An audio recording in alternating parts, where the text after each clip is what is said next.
La Gran Comisión. Un programa donde encontrarás la poderosa palabra de Dios. Puede levantar su mano y diga: yo tengo el privilegio de tener el ADN del Señor. La Gran Comisión. Es un programa para edificación, restauración y salvación. La Gran Comisión es presentado por Iglesia Cristiana Genezaret.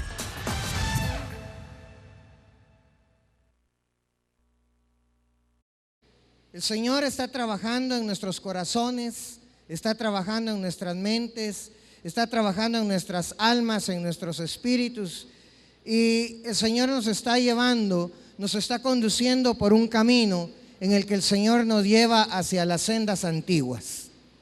Y en ese camino no es que el Señor nos esté llevando, como algunas personas piensan, hacia el legalismo. Al contrario, el Señor nos está llevando de regreso hacia los pasos, hacia caminar en la santidad y el temor de Dios que el Señor espera de su pueblo. Y precisamente, hablando de este punto, el Señor me dio el privilegio de compartir la primera palabra. Y el tema se llama fortaleciéndonos. Recuérdese que el tema de estos 2 días gloriosos es fortaleciéndonos en la presencia del amado. Amén. A ver, ¿cuántos se quieren fortalecer en la presencia del amado? ¿Quién le puede dar un gloria a Dios? ¿Quién le puede dar un aplauso al Señor? Pero dígale: amado, este es para ti, dígale. Y si es para ti, es con todas nuestras fuerzas, ¿verdad? Con todo nuestro corazón. Aleluya. Pues para fortalecernos en la presencia del amado, el primer tema que vamos a ver creo que es fundamental y se llama fortaleciéndonos contra el pecado. A ver, ¿cómo se llama el tema que vamos a ver esta noche? Fortaleciéndonos contra el pecado. Lo invito a que abra su Biblia. Vamos al libro de Génesis. Libro de Génesis, capítulo número 4, y vamos a leer los versículos 6 y 7. Le voy a leer primero en la versión la Biblia de las Américas, y después vamos a leer en la versión Dios habla hoy. ¿Lo encontró? Génesis capítulo 4, versículos 6 y 7. Y dice la palabra: entonces el Señor dijo a Caín: ¿por qué estás enojado? ¿Y por qué se ha demudado tu semblante? Si haces bien, ¿no serás aceptado? Y si no haces bien, el pecado yace a la puerta y te codicia. Pero tú debes dominarlo. ¿Oyó? Le voy a repetir el versículo 7. Si haces bien, no serás aceptado. Y si no haces bien, óigalo por favor. Quiero que se grabe esto en su corazón esta noche. El pecado yace a la puerta y te codicia, pero tú debes dominarlo. Y eso es acerca de lo que el Señor nos quiere hablar en esta noche. Déjeme leérselo en la versión Dios habla hoy. Génesis capítulo 4, versículos 6 y 7. Dice: entonces el Señor le dijo: ¿por qué te enojas y pones tan mala cara? Si hiciera lo bueno, podrías levantar la cara. Pero como no lo haces, el pecado está esperando el momento de dominarte. Sin embargo, oiga, y es Dios el que se lo está diciendo, sin embargo, tú puedes dominarlo a él.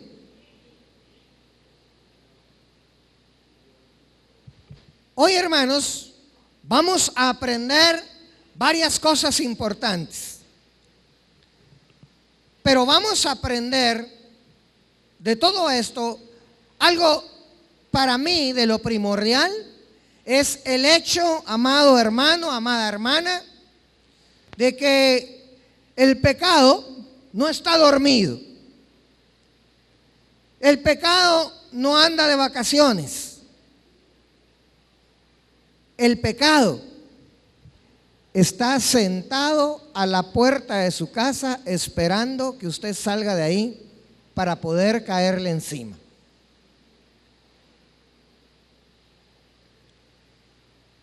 Cuando hablamos del pecado, hermanos, el pecado tiene dos connotaciones o dos concepciones, como lo podemos ver a través de la palabra. Hoy lo estamos leyendo. Una de esas concepciones es cuando el Señor le dice: mira, el pecado yace a la puerta. Cuando el Señor está hablando aquí acerca de este pecado, está hablando del pecado como un ente, como un ser espiritual, como una potestad espiritual que está caracterizada por ejercer un poder coercitivo, es decir, un poder para forzar a la gente, para obligarlos a actuar en contra de las leyes, en contra de los preceptos de Dios, para que las personas quebranten la ley de Dios. Esto es lo que nos está presentando en esta porción de la palabra. Pero también el otro concepto que tenemos de pecado en la Biblia es el pecado como acción. Es decir, cuando a través de la práctica de las acciones sugeridas o forzadas por esa potestad espiritual que se llama pecado, nosotros venimos y quebrantamos las leyes de Dios. Cualquiera de nosotros puede cometer pecado. De hecho, hermanos, usted y yo, porque habíamos hecho cosas contrarias a la ley de Dios, usted y yo estábamos condenados. Había un juicio que estaba sobre nosotros, que nos estaba enviando directamente al infierno. Pero el sacrificio redentor del Cordero de Dios nos perdonó nuestros pecados, nos borró nuestros pecados, y el camino que llevábamos hacia el infierno ahora se ha invertido y es un camino que nos lleva hacia el cielo, hermanos. Aleluya. Gloria a Dios. Nuestros pecados no solamente fueron perdonados, sino que nuestros pecados fueron borrados completamente. Muy bien. Déjeme regresar entonces a que podamos hacer un exégesis aquí de lo que el Señor le habló a Caín. Viene Dios, hermano, y le habla a Caín y le dice: mira, Caín, el pecado yace a la puerta y te está acechando. Me agrada mucho cómo lo dice la versión de la Biblia de las Américas, porque dice: el pecado yace a la puerta y te codicia. Porque vamos a ver qué es lo que pasa con el pecado. Pero cuando la palabra nos dice que el pecado yace a la puerta, fíjese que cuando usted va a buscar en el hebreo, esa palabra yacer significa estar agazapado. ¿Pero qué significa estar agazapado? Usted, si usted ha tenido gato en su casa, por ejemplo, usted ha visto cómo cazan los ratones los gatos. ¿Sí? A ver, ¿cuántos han visto cómo cazan ratones los gatos? Que levanten la mano. Bueno, entonces me van a entender. Usted mira al gato, hermanos, controla el ratón, ¿y qué hace el gato? ¿Qué es la primera posición que toma el gato? Se agacha, ¿verdad? se agazapa, agachado. Eso significa, eso es lo que la potestad de pecado está haciendo. El Señor le advirtió a Caín, le dice, mira, el pecado está agazapado a tu puerta. Como un animal que está cazando. Estaba esperando nada más, hermano, que Caín saliera a la puerta de su casa. Esa potestad espiritual que se llama pecado, hermanos, dice la palabra que codiciaba a Caín. ¿Y qué quiere decir que codiciaba? Quiere decir que el pecado deseaba ansiosamente a Caín. Quiere decir que el pecado, ¿sabe cómo hacía?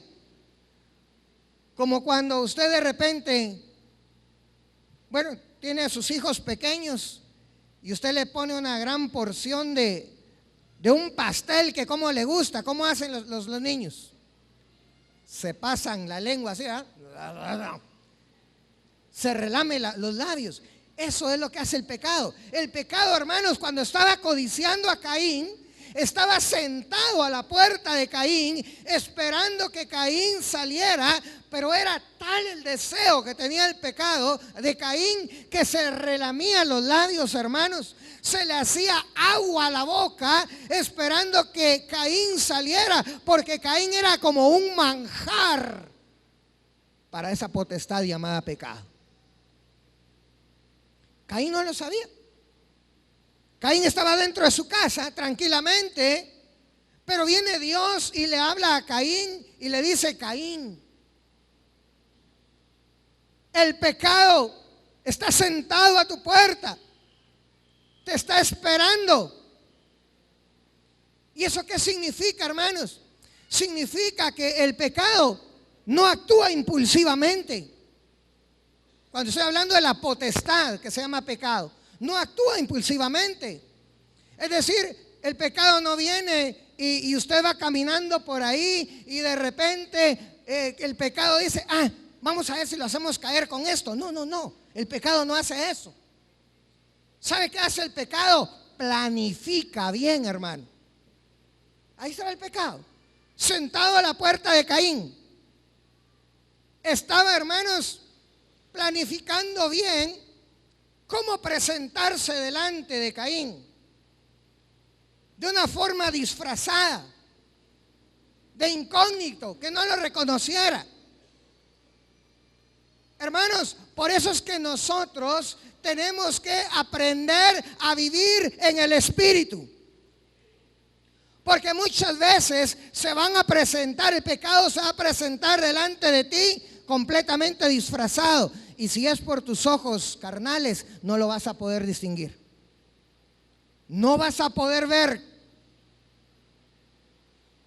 Tiene que ser a través del discernimiento del Espíritu. Ahí estaba, hermanos, sentado el pecado. Eso implica también, hermanos, que el pecado tiene paciencia. Oiga bien. Ahí estaba el pecado, sentado a la puerta. No importaba cuánto se tardara Caín.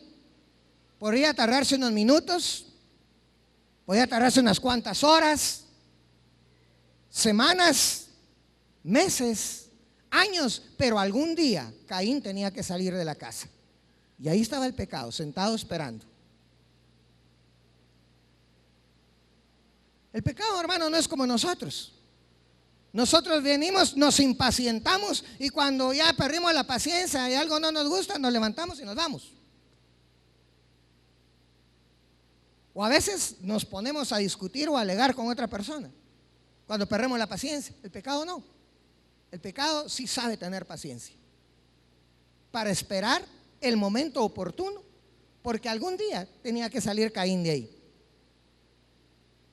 Ahora, cuando el pecado estaba agazapado, hermanos, recuérdense, estaba en posición de cazador.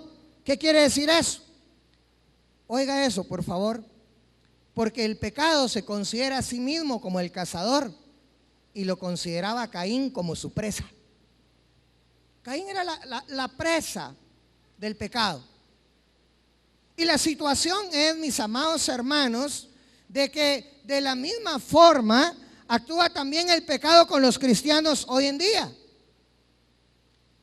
El pecado, hermanos, planifica por dónde atacar a los cristianos. El pecado examina muy bien sus debilidades. El pecado se dedica a conocer sus costumbres, a conocer sus gustos, a conocer sus debilidades. Y el pecado de tal manera lo conoce a las personas, hermanos, que sabe bien cómo, cuándo, dónde, con quién, con qué le va a llegar a usted para hacerlo caer en su trampa. Por eso, mi hermano, tenemos nosotros que, como Jesús dijo, sean mansos como palomas, pero también sean astutos como serpientes. Nosotros también tenemos que aprender a conocer a ese enemigo. Y si el pecado tiene mucha paciencia, hermanos, más paciencia tenemos que tener nosotros para no caer en las trampas del enemigo. Porque el pecado te está esperando a la puerta. Puede ser que te espere unos minutos, unas horas, unas semanas, unos años, pero ahí está esperándote. Está esperando, hermanos, el momento en que un cristiano se descuide, cuando el cristiano baja la guardia. Por eso, hermanos, el cristiano tiene que estar consciente de que el no haber caído, ya sea por un corto tiempo o sea por un largo tiempo, no significa que ya no puede ser presa del pecado. Por el contrario, hermanos, por eso es que el mismo Señor nos dijo: el que esté firme, mire que no caiga. Nos decía también el Señor: el que persevere hasta el fin, ese será salvo. ¿Qué nos está diciendo el Señor, hermanos? El Señor nos está diciendo: no se confíen. Porque ¿qué es lo que pasa, hermanos, cuando llega un momento en que uno logra una estabilidad? Se confía. Uno baja la guardia. Hay cristianos, hermanos, de que ya, bendito sea el Señor, tienen meses, semanas o a veces años que no han caído en pecado, que tal vez ya el pecado ni se le ha acercado a molestar, y se les olvida que tienen un enemigo que los está esperando a la puerta, hermano, el momento oportuno para cuando salgan. Debemos recordar, hermanos, que esa potestad espiritual llamado pecado se considera el mismo el cazador y lo considera usted su presa. Por eso es que la palabra dice que nuestro enemigo, el diablo, anda como león rugiente. ¿Qué? ¿Buscando qué? ¿A quién devorar? No le traigo este mensaje para que usted entre en miedo esta noche. No, al contrario, es una voz de alerta, porque el Señor quiere, hermanos, que su pueblo esté preparado para hacerle frente al pecado. Dios quiere que su pueblo se fortalezca para no caer en la tentación y caer en el pecado.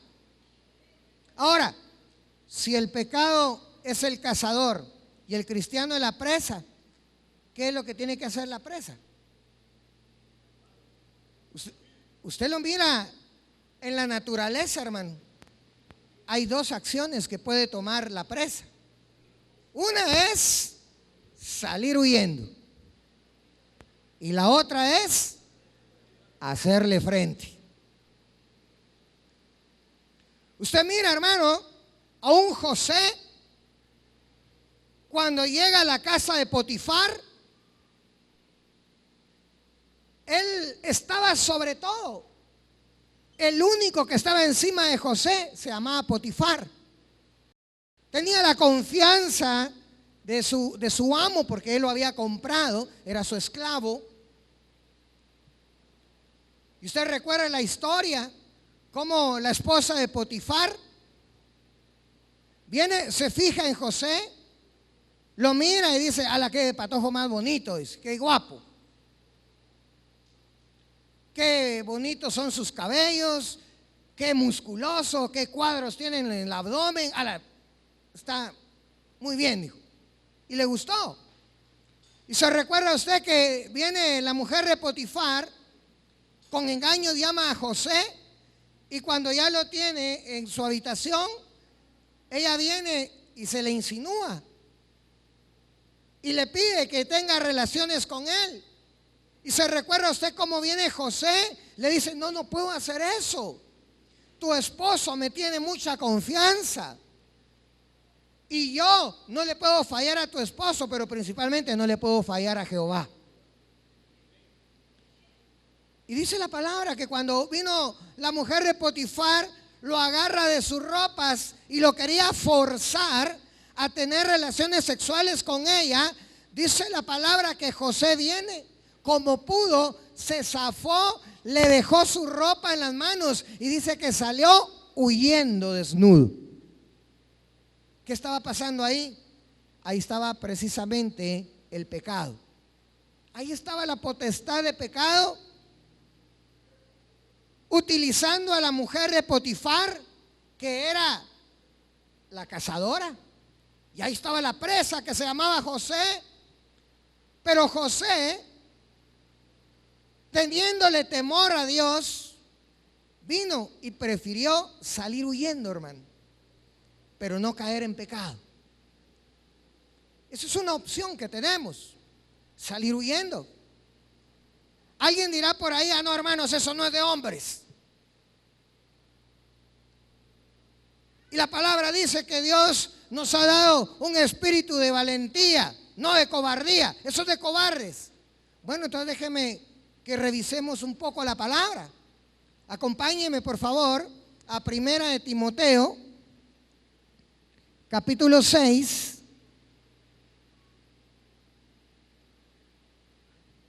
Y versículo número 11.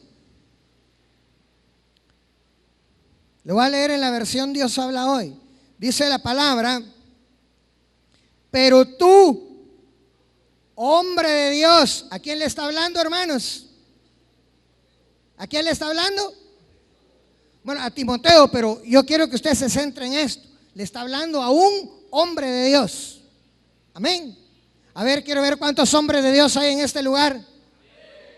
¿Cuántas mujeres de Dios hay en este lugar? Muy bien, entonces para ustedes este mensaje. Y dice la palabra, pero tú, hombre de Dios, huye de todo esto.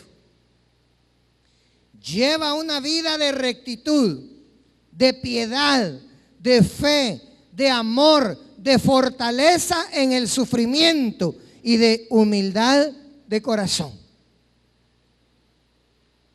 Hermano, a tu vida van a llegar, porque déjame decirte esto, no hay nadie sobre la faz de la tierra que esté exento de que el pecado le pueda llegar a tocar la puerta y a sentarse a la puerta a esperar. Ni aún Jesucristo, hermano, ni aún Jesús, él fue tentado, dice la palabra que fue tentado en todo, pero que no pecó en nada, absolutamente en nada. Y la palabra nos dice, hermanos, huyan de todo eso. Hermanos, ¿de cuántas personas hemos escuchado testimonios que, por ejemplo, Dios los había sacado del alcoholismo, Dios los había sacado de la drogadicción? Y algunos de estos testimonios lastimosamente tristes y dolientes han venido algunas de estas personas y con la buena intención, entre comillas, de que le voy a ir a evangelizar a aquellas personas que antes eran mis compañeros de parranda y se van a meter a la cantina y terminan ese día borrachos como estaban antes. Y algunos de ellos a partir de ahí les ha costado mucho levantarse y algunos ya no se levantaron de ahí. Por eso la palabra nos invita, huyan, huyan. ¿Cuántos testimonios no hemos escuchado, hermanos? De varones o mujeres que tuvieron algún novio en el pasado y que ya estando en el evangelio vienen y de repente se empiezan a contactar, sobre todo ahora que hay Facebook, Twitter y todo ese montón de cosas. Y se empiezan a contactar, se empiezan a ver nuevamente y terminan cayendo en pecado. Cuando la palabra de Dios por eso nos dice, huye de todo eso. Hermanos, huir del pecado no es deshonor. Huir del pecado es prudencia, es sabiduría. Porque la palabra de Dios dice, el sabio ve venir el mal y se aparta. Pero si usted mira que viene el mal y usted se queda ahí parado, hermano, no es sabio. Excepto que el Espíritu Santo le hable y le diga, mira, para esto te he puesto aquí. Te he puesto con frente de pedernal para que le puedas hacer frente a todas estas cosas. Pero lo contrario, hermano, la palabra nos dice, huye. Acompáñeme a 2 de Timoteo, capítulo 2, versículo 22. Dice la palabra, oiga, huye de las pasiones de la juventud y busca la justicia, la fe, el amor y la paz, junto con todos los que con un corazón limpio invocan el nombre del Señor. Hermanos, esto es para todos. Es para los adultos, es para los adultos mayores. Porque, hermanos, muchas veces nosotros pensamos que ya las personas de más de 60 años, que ya no están sujetos a pruebas, a tentaciones. Vaya a ver allá afuera cuántas personas hay de más de 60 años que ya tenía 20 y pico, 30 y pico años de matrimonio y se terminaron divorciando porque se atravesó una jovencita de 20, 25 años ahí. La palabra de Dios es para todas las edades, hermano. Y hablando de todas las edades, le habla a los jóvenes y le dice, huyan de las pasiones juveniles. ¿Y cuáles son las pasiones juveniles que hay hoy en día? Uy, hermanos,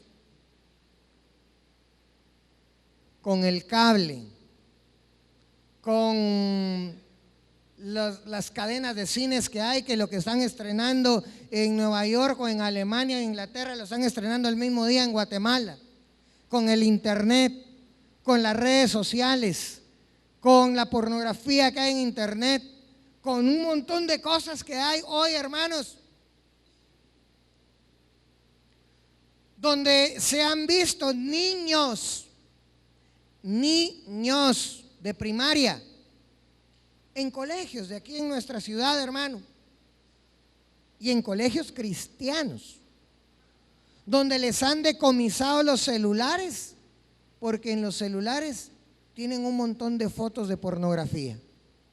Y los han agarrado porque se lo están enseñando a los demás amiguitos o amiguitas.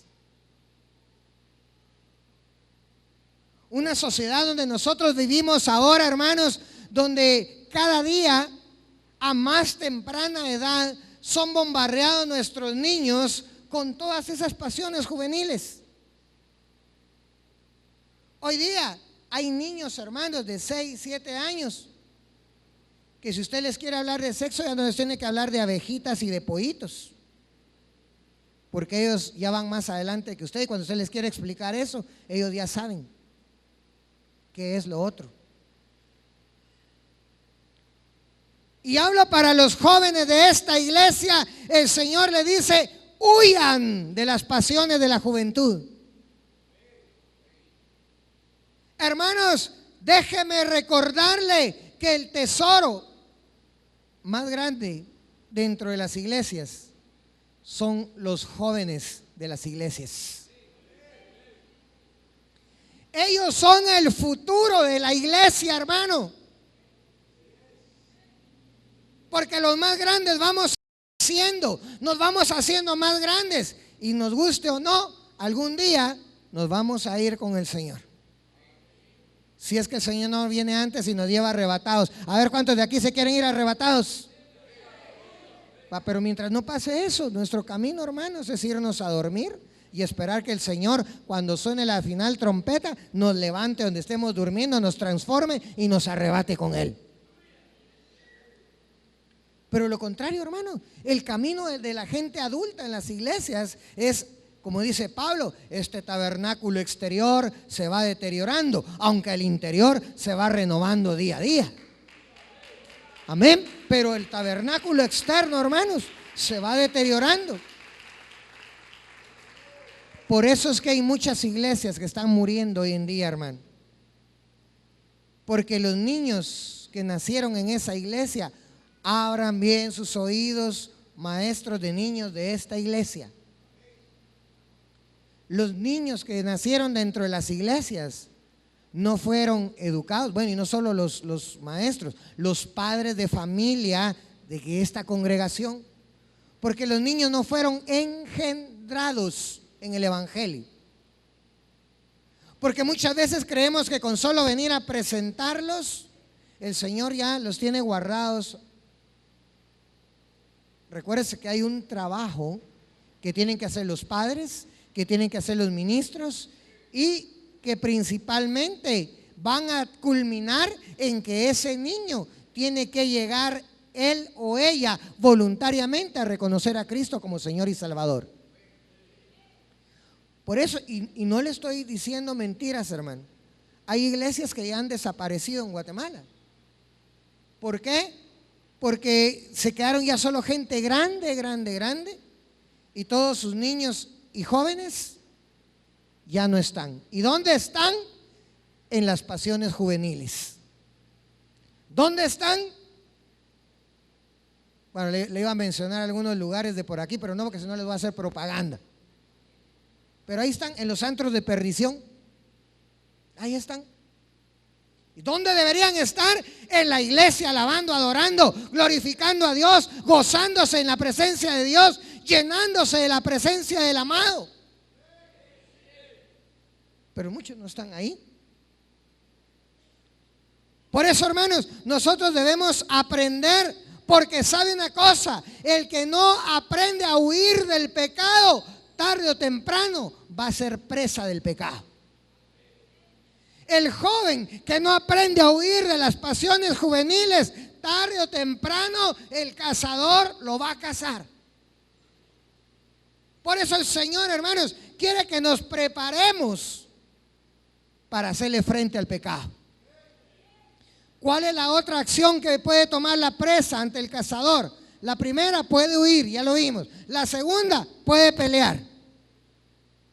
Y quiero regresar a Génesis 4, porque viene el Señor, hermanos, y le dice a Caín: Caín, el pecado yace a tu puerta y te codicia. Pero le dice: pero tú, óigalo por favor, pero tú debes dominarlo. Oiga, no le dijo Dios a Caín: pero tú puedes dominarlo. No le dijo así. Le dijo: pero tú debes. ¿Qué significa deber? Significa que tenemos la obligación de. Significa que tenemos el derecho de. Significa que tenemos la potestad de. ¿De qué? De dominar el pecado. Y cuando el Señor le dice a Caín: pero tú debes dominarlo, fíjese que esa palabra dominar en hebreo viene la palabra hebrea mashal, significa gobernar, pero significa apoderarse por la fuerza. Oiga, ¿qué le dijo el Señor a Caín? No le dijo: mira, Caín, pobrecito, el pecado te está esperando ahí, ay, mirás cómo te haces los quites. No le dijo así, hermano. Le dijo: mira, Caín, el pecado yace a tu puerta, pero tú, se lo voy a leer ya traducido así, diría: pero tú debes apoderarte de él por la fuerza. Mire, el Señor aquí no le dijo a Caín, mira Caín, puedes salir huyendo Caín. No le dijo así. En esta oportunidad Dios le dijo a Caín, tú puedes enfrentarlo, tú lo puedes dominar por la fuerza. ¿Sabe qué otra forma se traduce? Te puedes enseñorear de él como tirano. Mire, ¿qué quiere decir eso, hermano? Si la palabra de Dios dice que nosotros antes éramos esclavos del pecado,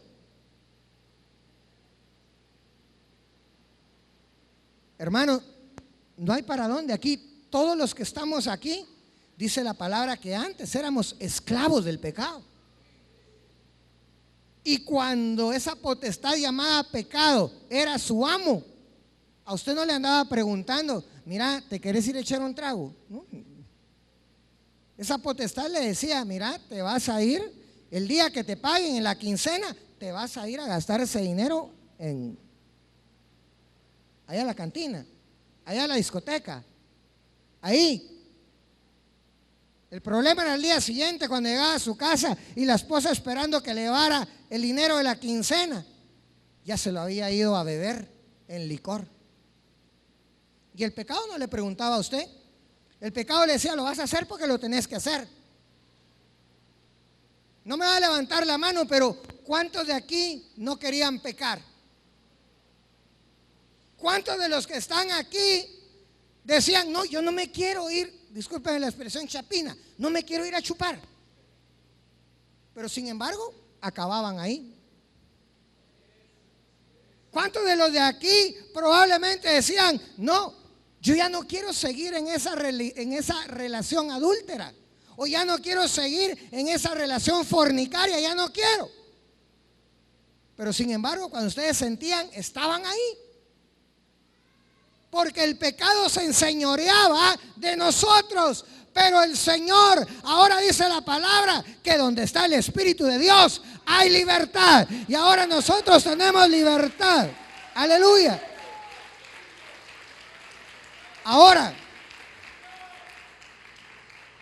no solamente tenemos libertad, sino ahora Dios te dice, como le dijo a Caín, mira, el pecado te está esperando sentado a la puerta, como gato que va a cazar al ratón, así te está esperando. Pero ¿sabes qué?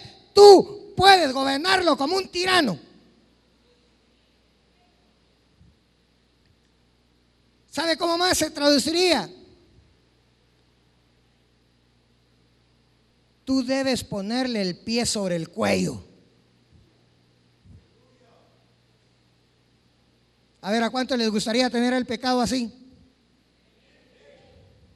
¿A cuánto les gustaría tener al pecado bajo sus zapatos, hermanos? Dios le dice, debes hacerlo. No le dice, puedes hacerlo, le dice, debes hacerlo. Entonces, una opción puede salir huyendo, pero otra opción lo puede enfrentar. Leímos 1 Timoteo 6:11. Pero ahora quiero que leamos el versículo 12.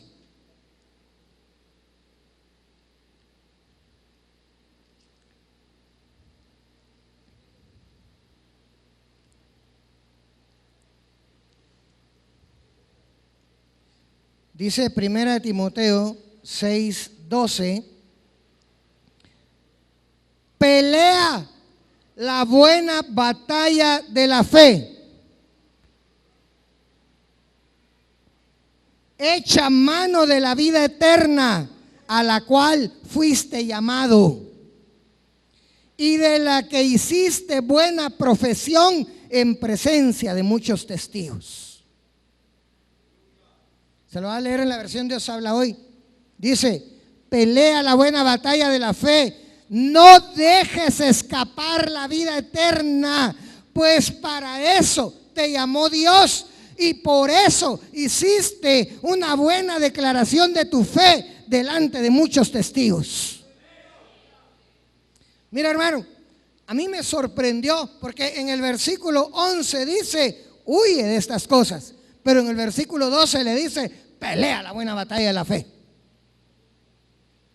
O sea que también nosotros tenemos que saber que hay momentos que tenemos que salir huyendo, pero hay momentos en que tenemos que dar la buena batalla de la fe. Hermanos, ¿y cómo voy a saber yo cuándo le puedo hacer frente para pelear y cuándo debo salir huyendo? Viene el Señor Jesús y les dice le da esta explicación a sus discípulos. Miren, dijo, cualquier rey que va a ir a la guerra, primero hace cuenta si con los soldados que tiene puede pelear contra el otro que tiene más soldados. Y si piensa que no lo va a poder vencer, bueno, entonces mejor ya no va a la guerra. Entonces, hermano, cada quien tiene que saber también el nivel espiritual que tiene, pero no lo tiene que agarrar tampoco de pretexto para que todo el tiempo sea igual. Porque si tú sabes que tu nivel espiritual no está tan alto, hermano, mejor no te metas a pelear una batalla.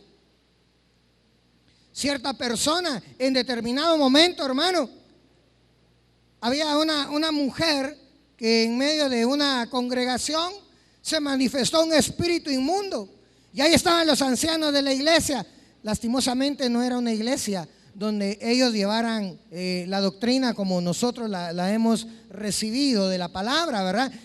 Hubo una manifestación demoníaca en esa mujer y los ancianos de la iglesia solo la estaban forcejeando, sosteniéndola de los brazos, de las piernas, pero no hallaban qué hacer porque no tenían una buena doctrina. Pero llega una persona, un varón, llega, se acerca, hermano, según él iba a llegar a participar de lo que estaba pasando, cuando aquella mujer endemoniada que estaba ahí, hermano, estaba forcejeando, de repente se queda así, se le queda viendo y le dice, sos mío, le dice. Y vino esa persona, mira, hermano, salió corriendo de ese lugar.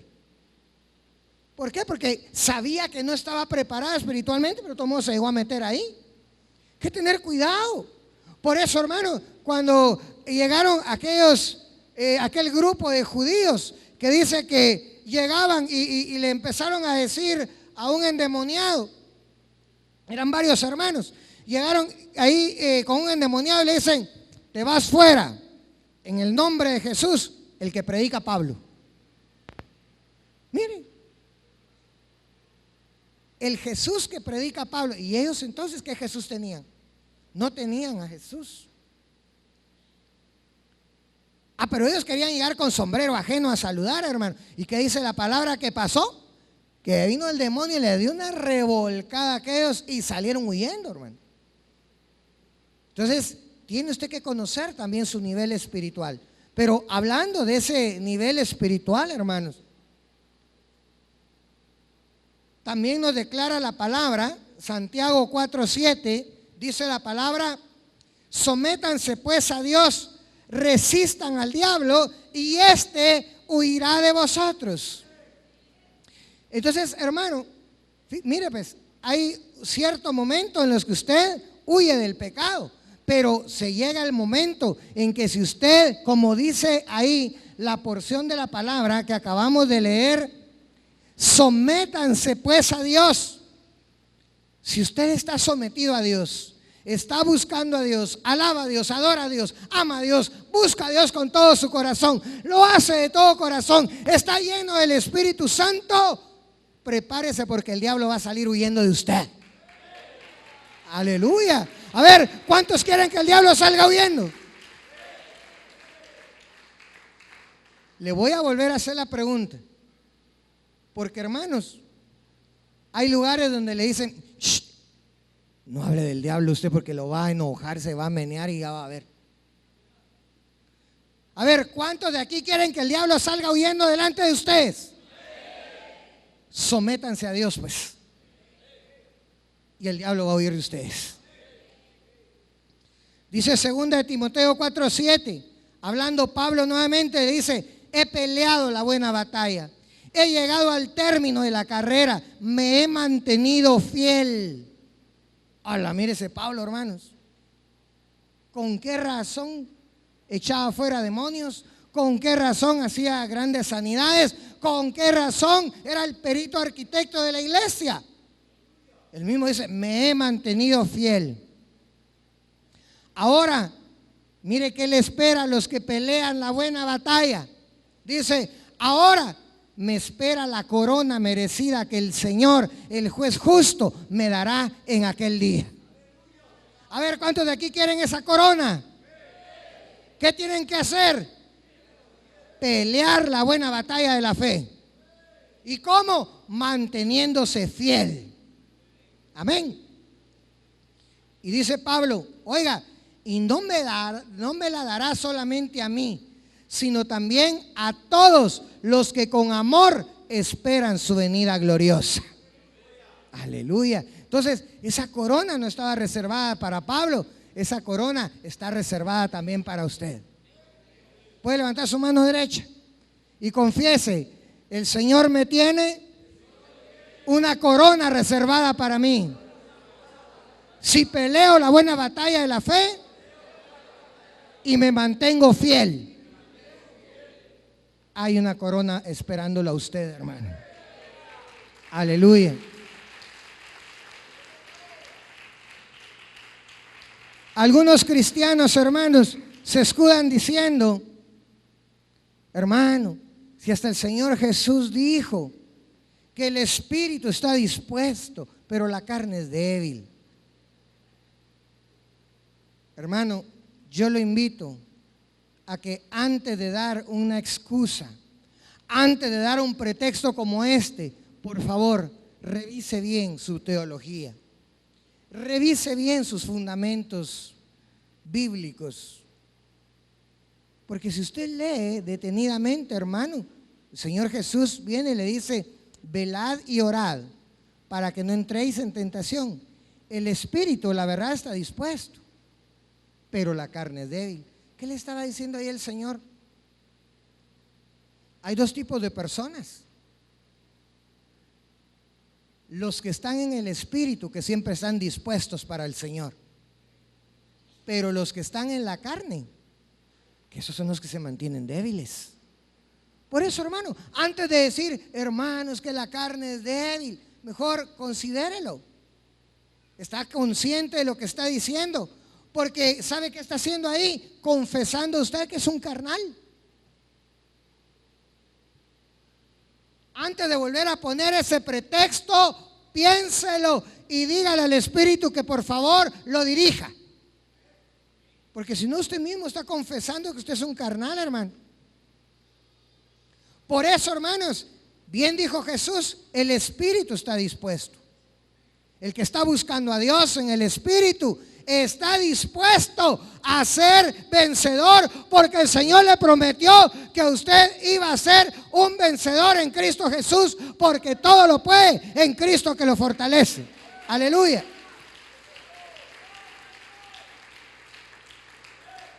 Pero el carnal, hermanos, el carnal es débil. Voy a cortar el mensaje por razón de tiempo. Vamos a leer nada más 3 versículos más. Voy a dejar el resto del mensaje para otra oportunidad. Pero acompáñenme a 1 Corintios capítulo 1, versículos 25 y 27. Oiga lo que dice Pablo. Pues lo que en Dios, se lo va a leer en la versión Dios habla hoy. Por eso puede ser que le va a parecer un poquito duro en algunas cosas, pero dice, pues lo que en Dios puede parecer una tontería, es mucho más sabio que toda sabiduría humana. Y lo que en Dios puede parecer debilidad, es más fuerte que toda fuerza humana. Dice el verso 27, y es que para avergonzar a los sabios, Dios ha escogido a los que el mundo tiene por tontos, y para avergonzar a los fuertes ha escogido a los que el mundo tiene por débiles. Segunda de Corintios 12:10. Y dice Pablo, y me alegro también de las debilidades, los insultos, las necesidades, las persecuciones y las dificultades que sufro por Cristo, porque cuando más débil me siento, es cuando más fuerte estoy. cuando, hermanos, siendo débiles, somos fuertes. Porque pareciera así como que un poquito contradictorio, ¿verdad? Cuando soy débil, soy fuerte. Pero cuando yo soy fuerte, soy débil. ¿Cómo es la cosa? Porque aquí la palabra nos está hablando de algo bien importante, hermanos. Cuando ya no tenemos fuerzas humanas, cuando nos abandonamos en las manos de Dios, cuando ya no confiamos en nuestra capacidad, cuando ya no confiamos en nuestros recursos, sino que ponemos nuestra confianza en el Dios que nos salvó, entonces es cuando somos fuertes. A mí me fascina, hermano. Hace muchos años atrás, con esto voy a terminar, hace muchos años atrás, el Señor un día me habló de una manera que, me quedé con la boca abierta yo para lo que me habló a mí. Y me habló el Señor acerca de Moisés y la diferencia de aquel Moisés cuando era el hijo de la hija del faraón a cuando Moisés llegó humildemente para llegar a rescatar a ese pueblo de Israel. Y yo quiero compartirle un pequeño pedazo. Viene Moisés, hermano, siendo el hijo de la hija del faraón, habiendo recibido la mejor educación del imperio egipcio, habiendo, hermanos, tenido lo mejor de lo mejor que podía esperar Moisés. Y él se consideraba el elegido para ir a liberar al pueblo de Israel. Cuando él creyó que con su sabiduría, cuando él creyó que con su fuerza, porque con sus propias manos mató a un egipcio que estaba maltratando a un israelita compatriota de Moisés, cuando él pensó que Moisés tenía todo lo necesario para liberar al pueblo de la esclavitud de Egipto, tiene que salir huyendo de Egipto. Llega a parar al desierto. Usted conoce toda la historia, no se la voy a contar, solo me voy a ir hasta el final. Pero viene Moisés, hermano, y declara en uno de los salmos, y dice: 70 son los años que el hombre tiene fuerza. Lo más 80, dijo. Pero ahí en adelante, ya no. ¿Qué quiere decir eso, hermano? Cuando Moisés salió de Egipto, él tenía aproximadamente 40 años. Yo me imaginé, hermano, porque el Señor me puso hasta como película todo aquello, hermano. Me imaginé a Moisés cuando cumplió 50 años y Moisés todavía decía: tengo el conocimiento, puedo ser un buen estadista, puedo ser un buen presidente para Israel, tengo la fuerza, tengo el liderazgo, tengo todo lo necesario. Pero ahí estaba en el desierto. Cumplió 60 años, hermano, y él todavía volteaba a ver hacia Egipto y decía: esos mis hermanos ni me apoyaron, se levantaron en contra mía y el faraón se fue, pero yo todavía tengo las fuerzas, todavía puedo ser el libertador de Israel. Pasaron otros 10 años, hermano. Moisés cumplió 70 y Moisés dice: ya tengo 70 años, pero todavía puedo salvar a ese pueblo de Israel, todavía la puedo sacar. Y cuando Moisés cumple 80 dice: no, ahora ya para qué, dijo. Ya estoy viejo, estoy seco, arrugado. No, y ahorita ya no. Y cuando Moisés dijo: ahora ya no, se le aparece el Señor, hermano, y le dice: Moisés, ahora que ya no tienes fuerzas, ahora que tu intelecto dices que ya no te sirve, ahora que ya no te sientes líder, ahora es cuando yo te levanto y te mando para que seas libertador de aquel pueblo de Israel. Hasta que Moisés se quedó sin fuerzas humanas, sin fuerzas físicas, fue cuando Dios dijo: mi poder se perfecciona en la debilidad. Y ahí lo levantó.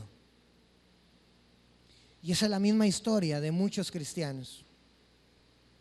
Mientras tenían fuerzas, mientras creían que el médico los podía sanar, mientras creían que su chequera les aguantaba con todo, mientras creían que la familia les iba a apoyar con todo, mientras creían que ellos podían hacerlo todo, no pasó nada. Y cuando pensaron que ya no había nada más que hacer, entonces el Señor los rescató y los levantó. Pero es la misma historia que hoy, hermanos, el Señor está esperando de nosotros. ¿Sabe una cosa? Usted puede alargarlo todo o hacerlo corto y rápido.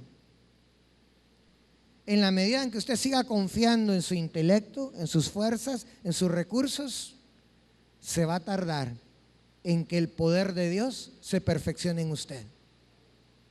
Pero hay otros varones y mujeres que aún teniendo dinero, aún teniendo chequera, aún teniendo todos los recursos, aún pudiendo hacerlo todo y gastar todo, prefieren poner su confianza en el Señor, y a esos el Señor rápido los levanta.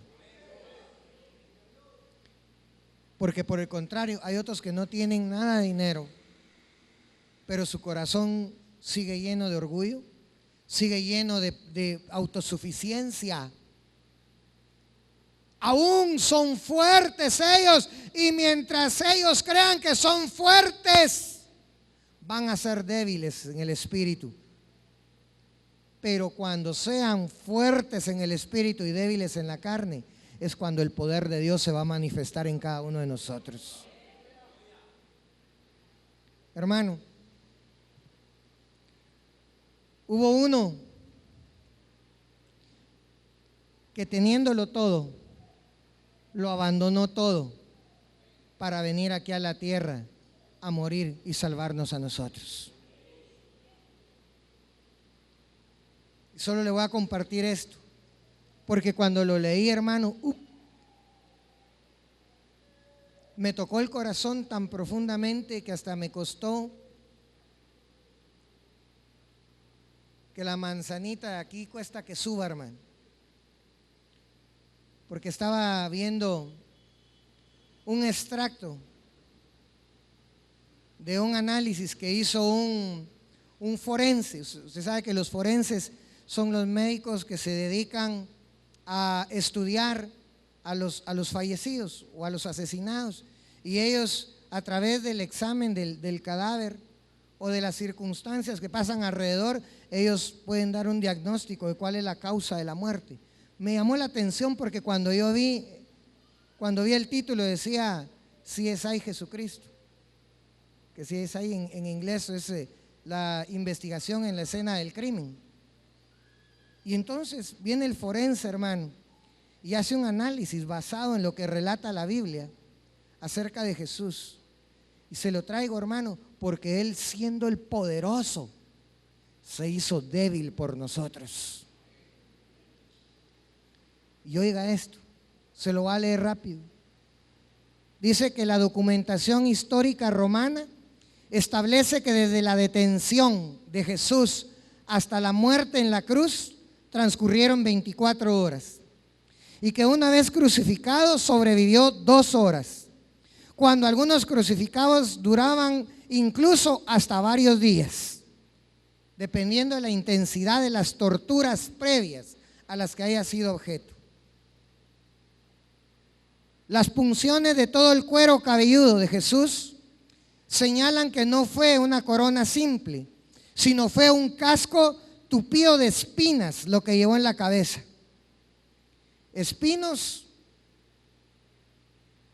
que los legionarios romanos no tuvieron que buscar, sino que tenían cerca, porque eran los utilizados para prender fuego, al igual que en algunas zonas de España y otros lugares que utilizan los sarmientos para eso.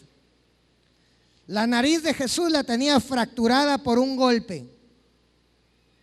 El hombro derecho lo tenía desollado. ¿Sabe qué quiere decir desollado?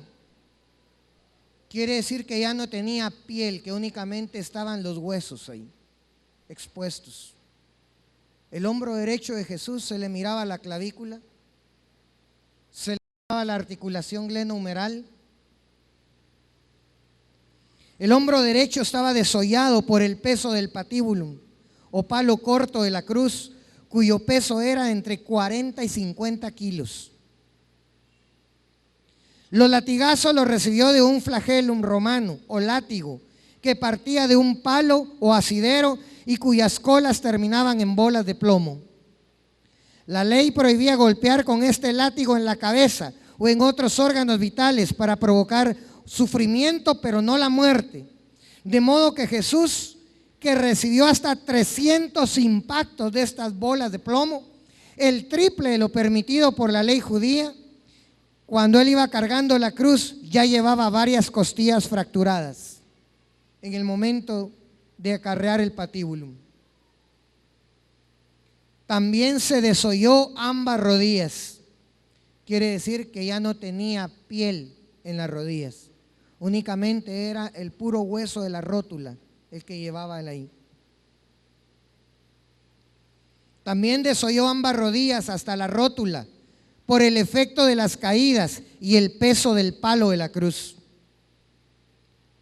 Los clavos le atravesaron las muñecas, pasando entre los huesos, mientras que para los pies superpuestos se empleó un solo clavo que entró por los empeines, que es el lugar donde el pie es más ancho. Habitualmente se ataba a los crucificados y los clavos, por ser muy caros en aquel tiempo, se reservaban solo para ocasiones especiales. El centurión de la guarnición romana, antes de abandonar el lugar del sacrificio, tenía la misión de asegurarse de que el crucificado estaba muerto para garantizar que nadie lo descolgara con vida.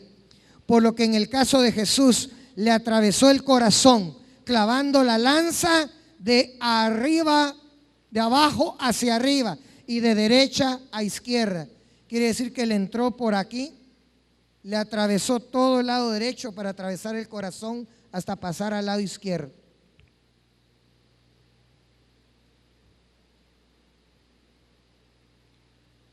Y de la herida, según las escrituras, brotó agua y sangre. Y el agua era el suero que rodeaba el corazón debido a la agonía que se había prolongado durante varias horas. Hermanos, el Todopoderoso se hizo débil. Se hizo débil para fortalecernos a nosotros, para salvarnos del infierno, para perdonar nuestros pecados y para darnos vida eterna. No podemos venir con niñadas y seguir diciendo que la carne es débil como pretexto para pecar. No podemos venir y seguir diciendo que el pecado nos domina, porque el mismo Señor Dios dijo: el pecado te está acechando a la puerta y te codicia como un manjar delicioso, pero tú debes dominarlo. Porque el que no cometió pecado se hizo pecado por causa de nosotros, para que en tu debilidad Él te diera la fortaleza que tú necesitas para hacerle frente al pecado y vencer al pecado. Ahora, déjame preguntarte simplemente, ¿qué sigues pensando?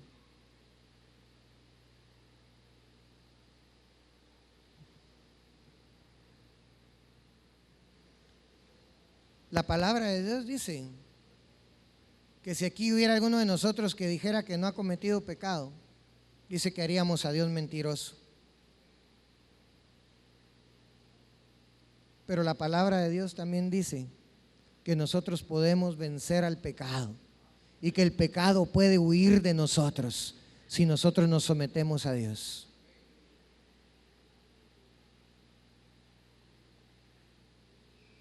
Quiero que se pongan de pie, por favor.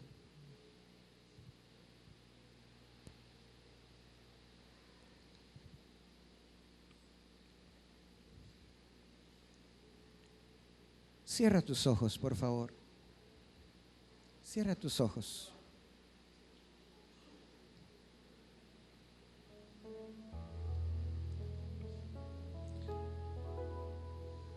Cierra tus ojos, por favor. Solo deja que el Señor te ministre en este momento. Por favor, yo no estoy preguntando quién ha pecado. No estoy preguntando eso, porque todos tendríamos que levantar las manos. No estoy preguntando quién ha pecado. Pero sí te estoy preguntando una cosa.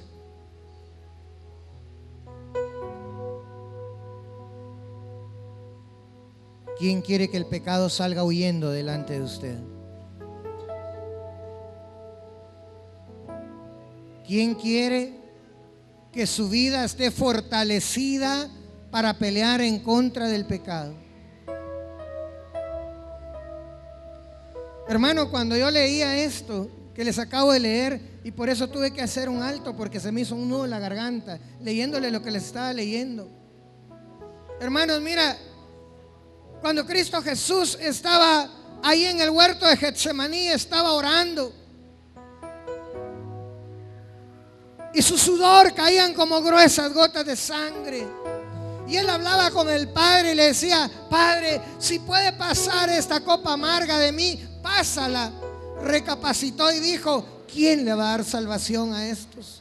¿Quién le va a dar fortaleza a estos? ¿Quién les va a ayudar a luchar contra el pecado si no se consuma el sacrificio redentor?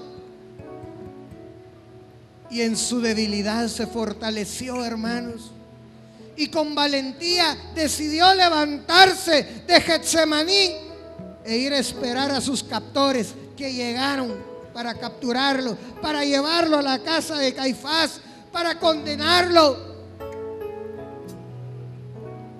para desollarlo. Dice la palabra que le escupían esputos, gargajos en buen chapín. Le golpeaban en la cabeza con el puño cerrado y todavía se burlaban de él y le decían: profetízanos, ¿quién te golpeó? Cargó esa cruz de tal forma que se arrancó la piel y los músculos del hombro derecho. Se cayó tantas veces por usted, por mí, que se arrancó la piel de las rodillas hasta que quedaron las puras rótulas y la tibia expuesta.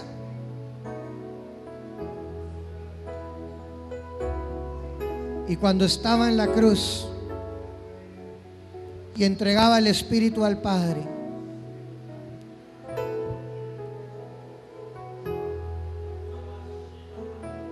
todavía dijo: perdónalos porque no saben lo que hacen.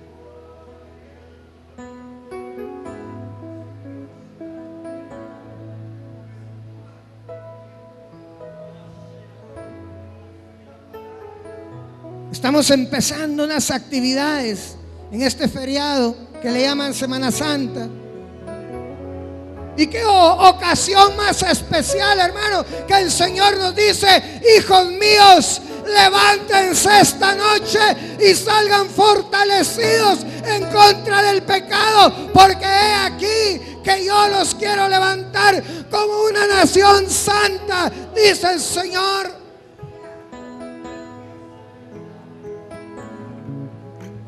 Quita namashindo que no remajai. Uy, aquí va babashendo rema que vasaya. Kudara babaseno que mashono narara babasai.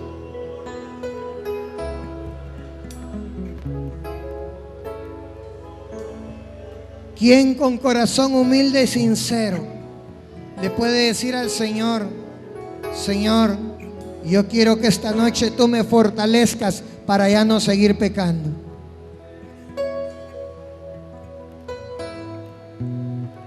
Ahí donde tú estás, no te pido que pases al frente, pero que ahí donde tú estás, por favor, toma una actitud sincera delante del Dios Todopoderoso. Si tú quieres te puedes hincar, si tú quieres puedes levantar tus manos nada más donde estás, pero por favor, que ese sacrificio redentor del Cordero sea para nosotros, hermanos, una revelación divina y preciosa, para que apreciemos lo que el Cordero de Dios hizo por nosotros.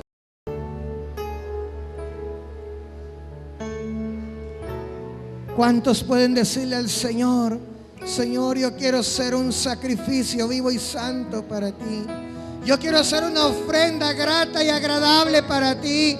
¿Cuántos le pueden decir: Señor, yo necesito, yo quiero, Señor, ya no pecar más? Quiero apartar mi corazón para ti. Yo quiero, Señor, ser santo. Yo quiero ser consagrado. Yo quiero amarte con todas mis fuerzas. Quiero amarte con todo mi corazón, Señor. Ya no quiero depender de mí mismo.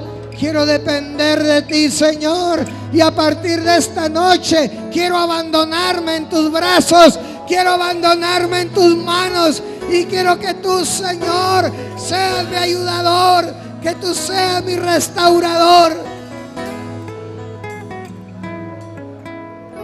Señor, te necesito. Te necesito, Señor. Te necesito, papá. Necesito, Rey. O bakina nama babasendo que mashira babasaya. Kiwa babasiru kinda sama rabasaya.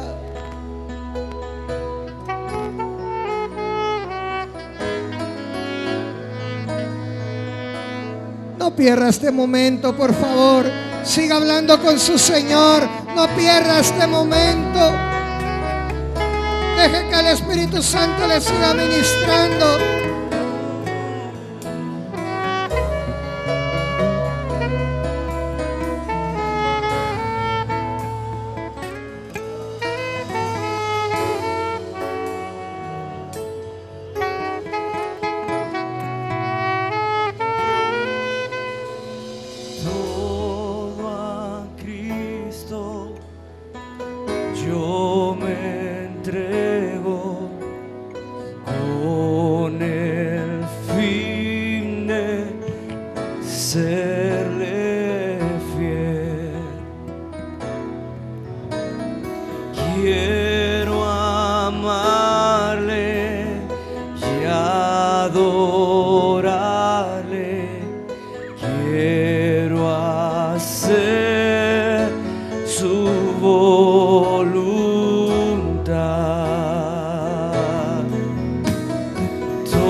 Tus manos y dile a Él: yo me rindo.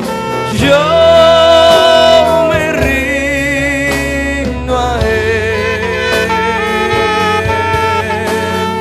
Yo me rindo a Él. Todo a Cristo. Yo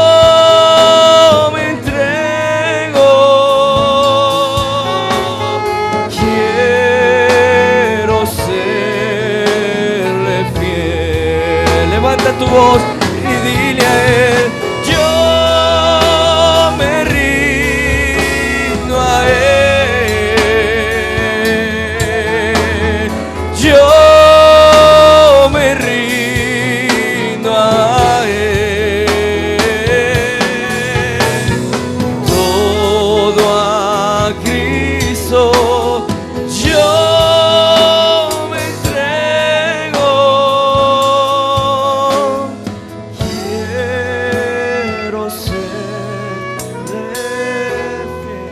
escucha, por favor.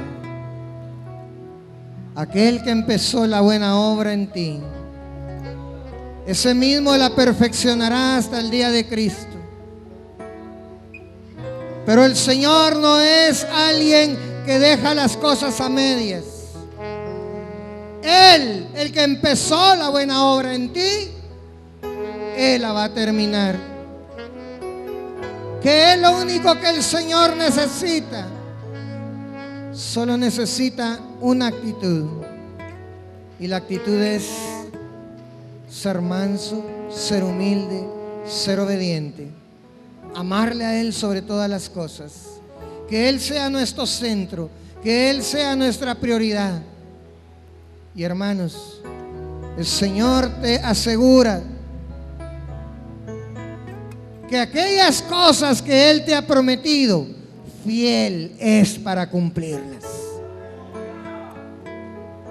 Escucha, aquí hay varones y mujeres a quienes el Señor les ha hablado y a quienes el Señor les ha hecho promesas. Y algunos se han preguntado, ¿y qué pasó con la promesa que Dios me hizo? El Señor te dice, fiel soy para cumplirla, pero tú tienes que cumplir la parte que te toca. Camina la carrera, sé fiel, y la corona de gloria que tiene preparada para ti el Señor te la va a dar, porque Él no es hombre para mentir, ni hijo de hombre para arrepentirse.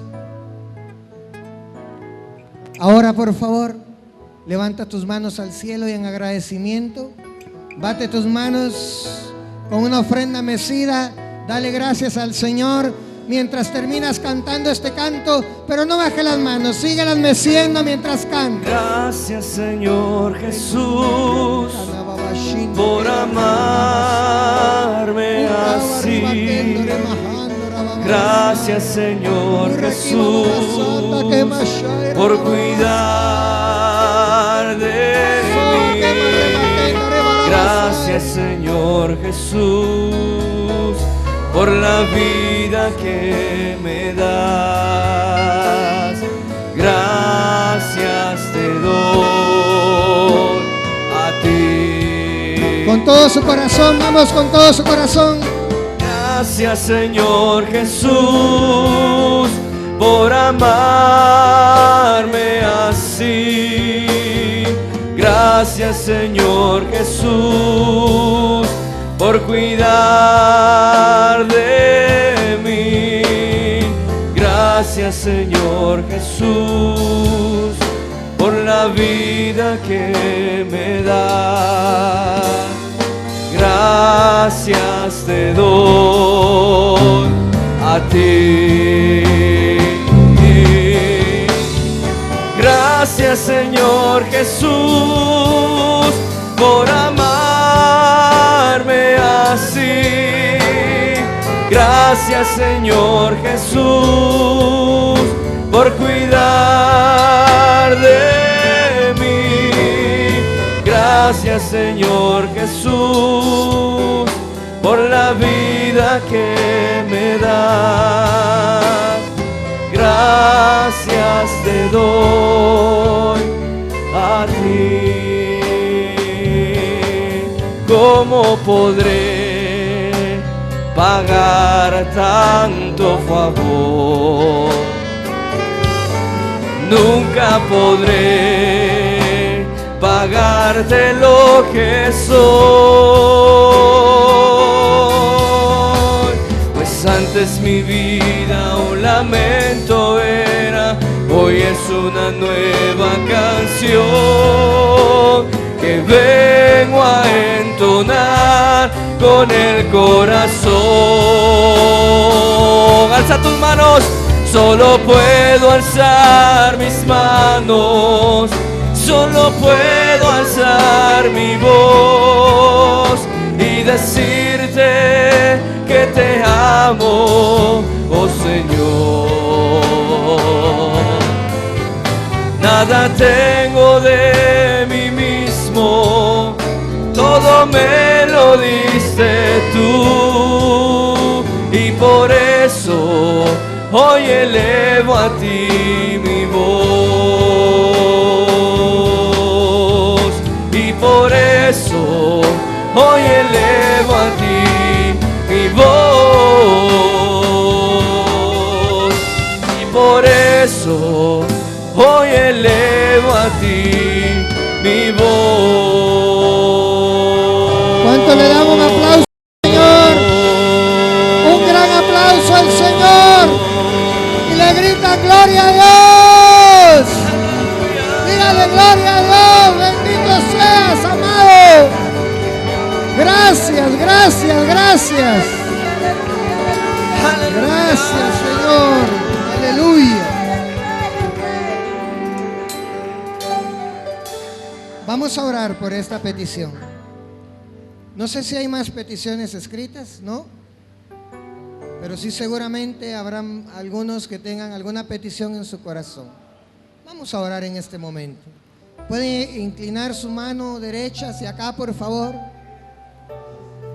Y puede abrir su boca y decirle: papito lindo, nosotros confiamos en que tú eres el dador de la vida, en que tú eres, Señor, nuestro proveedor, en que tú eres nuestro sanador, en que tú eres, Señor, el que nos rescata, el que tú eres el que nos levanta de donde estamos tirados.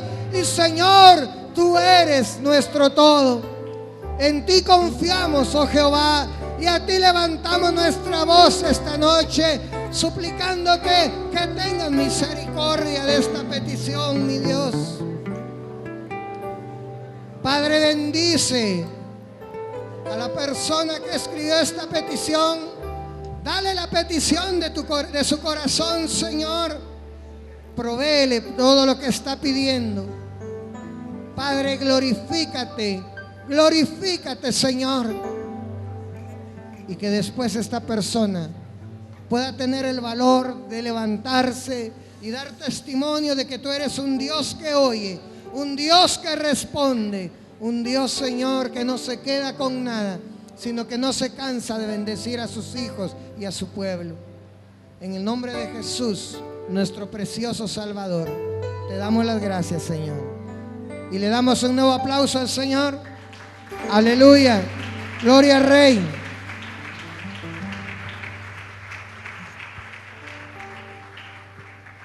Hermanos, perdonen antes de que se vayan, solo me pidieron favor de...